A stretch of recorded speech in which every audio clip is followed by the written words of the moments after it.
آئیے آج حضرت یوسف علیہ السلام کی کہانی کا جائزہ لیتے ہیں۔ یہ صبر، پاکدامانی اور اللہ سے جڑنے کا ایک ایسا سفر ہے جو واقعی دل کو ہلا دیتا ہے۔ کچھ سوالات ہیں، کیا کبھی ان پر غور کیا ہے؟ ذرا سوچیں کہ اگر کوئی بالکل بے قصور ہو اور پھر بھی اسے اٹھا کر جیل میں ڈال دیا جائے تو کیسا محسوس ہوگا؟ یا یہ تصور کریں کہ اگر کسی کی خوبصورتی جو ایک نعمت ہے وہی اس کی زندگی کی سب سے بڑی آزمائش بن جائے۔ اور سب سے بڑا سوال، اگر کوئی ہر حال میں صرف اور صرف اللہ کو چنے تو کیا اللہ اسے تنہا چھوڑ دے گا؟ تو کہانی کا آغاز ہوتا ہے ایک خواب سے، اور اس کے ساتھ ہی بنی جاتی ہے ایک سازش۔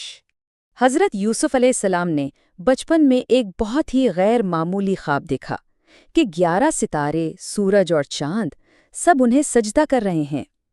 یہ کوئی عام خواب نہیں تھا، یہ ایک اشارہ تھا کہ اس بچے کی تقدیر بہت بلند ہے۔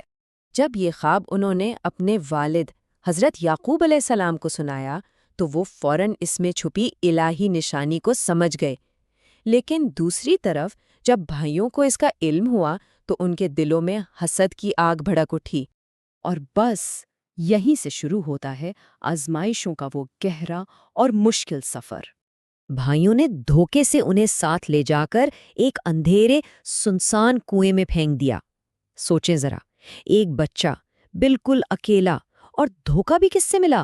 اپنے ہی سگے بھائیوں سے۔ لیکن اس گہری تنہائی میں بھی ایک چیز تھی جو ان کے ساتھ تھی، اللہ پر کامل یقین۔ جیسا کہ قرآن مجید میں آتا ہے، اور اللہ اپنے کام پر غالب ہے، مگر اکثر لوگ نہیں جانتے، یعنی پردے کے پیچھے ایک بہت بڑا منصوبہ چل رہا تھا۔ اب کہانی ایک ایسے موڑ پر آتی ہے جہاں ان کی پاک دامنی کا امتحان لیا جاتا ہے، اور یہ ان کی زندگی کا ایک فیصلہ کن لمحہ تھا۔ کنویں سے نکالے جانے کے بعد وہ غلام کے طور پر مصر پہنچے، اور عزیز مصر کے گھر میں ان کی پرورش ہوئی۔ جب وہ جوان ہوئے تو عزیز کی بیوی نے انہیں گناہ کی دعوت دی۔ صورتحال ایسی تھی کہ سارے دروازے بند تھے اور کوئی بھی دیکھنے والا موجود نہیں تھا، یعنی گناہ کی طرف جانے کے لیے ہر طرح کی آسانی تھی۔ لیکن ایسے میں حضرت یوسف علیہ السلام کی زبان سے کیا نکلا؟ معاذ اللہ، یعنی میں اللہ کی پناہ مانگتا ہوں۔ بس یہی وہ لمحہ تھا جہاں انہوں نے ثابت کر دیا کہ جو رب سے جڑ جائے وہ دنیا کی کسی خواہش کے آگے نہیں جھکتا۔ عجیب بات ہے نا، اپنی سچائی ثابت کرنے کے باوجود ان کا اگلا ٹھکانہ جیل بنا۔ لیکن اللہ کا منصوبہ کچھ اور ہی تھا۔ یہی جیل آگے چل کر ان کے اقتدار کا راستہ بننے والی تھی۔ ان پر جھوٹا الزام لگا کر انہیں قید کر دیا گیا، لیکن وہ وہاں مایوس ہو کر نہیں بیٹھے، نہیں، بلکہ انہوں نے تو اس قید خانے کو ہی اللہ کی طرف بلانے کا ایک مرکز بنا دیا۔ اپنے کردار سے، اپنی حکمت سے اور قیدیوں کے خوابوں کی تعبیر بتا کر وہ توحید کا پیغام پھیلاتے رہے۔ ان کی زندگی کے اس سفر کو دیکھیے، کیا زبردست اتار چڑھاؤ ہے۔ بچپن میں ایک الہامی خواب سے شروعات، پھر جوانی میں کنویں اور غلامی کی سختیاں، اس کے بعد قید کی تنہائیاں جہاں بھی دعوت کا کام جاری رہا، اور پھر آخرکار سیدھا مصر میں اقتدار کی بلندی۔ سبحان اللہ۔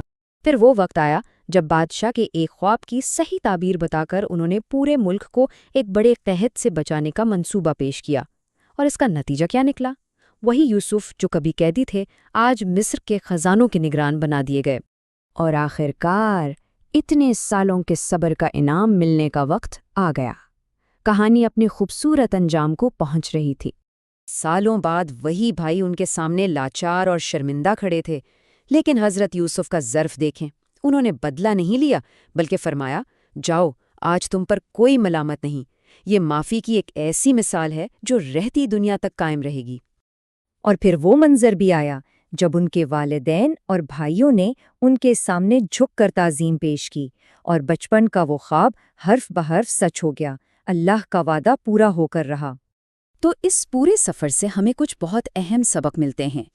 پہلا یہ کہ جو اللہ سے جڑ جائے وہ حقیقت میں کبھی ہارتا نہیں۔ دوسرا، صبر کا وقت گزر جاتا ہے، لیکن اس کے بدلے ملنے والی عزت ہمیشہ رہتی ہے۔ تیسرا، پاک دامنی کا راستہ چننے والے کو انعام خود اللہ دیتا ہے۔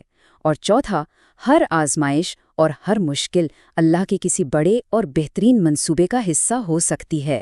جیسا کہ ہمارے پیارے نبی حضرت محمد صلی اللہ علیہ وآلہ وسلم نے فرمایا، اللہ جس کے ساتھ بھلائی کا ارادہ کرتا ہے اسے آزمائش میں ڈالتا ہے۔ حضرت یوسف علیہ السلام کی زندگی تو جیسے اس حدیث کی جیتی جاگتی تفسیر ہے۔